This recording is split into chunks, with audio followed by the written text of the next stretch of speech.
ఇక అర్చకుల న్యాయమైన డిమాండ్లను ప్రభుత్వం పరిష్కరించాలని అన్నారు political JAC chairman Kodandaram. Hyderabad చిక్కడపల్లిలో అర్చకుల సమ్మెకు మద్దతు తెలిపారు.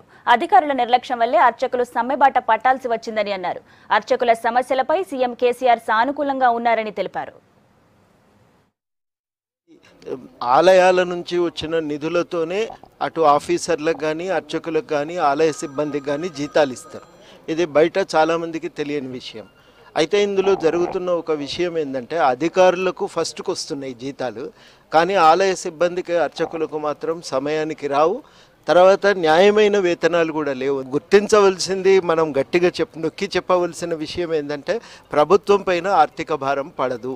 ఇది నిజానికి అధికారుల యొక్క అలసత్వం వల్లనే, నిర్లక్ష్య ధోరణి వల్లనే ఇది సమ్మె దాకా వచ్చింది. కానీ ప్రభుత్వంలో ఉన్న ప్రత్యేకించి ముఖ్యమంత్రి గారు చాలాసార్లు ఈ డిమాండ్లపైన స్పందించారు. వారికి అవగాహన ఉంది. వారి దృష్టికి వస్తే ఇక్కడి దాకా కూడా వచ్చేది కాదు. కానీ అధికారులు చేసినటువంటి తప్పిదాల కారణంగానే, వాళ్ళు చేసినటువంటి కొన్ని నిర్లక్ష్య ధోరణిగా చేసినటువంటి వ్యాఖ్యల కారణంగానే ఇది ఇవాళ సమ్మె దాకా వచ్చిందని నేను భావిస్తున్నా. వారు వెంటనే చర్చలకు పిలవాలి, చర్చలు చేయాలి, ఈ సమస్యను పరిష్కరించాలని ఈ సందర్భంగా వారి అందరి తరఫున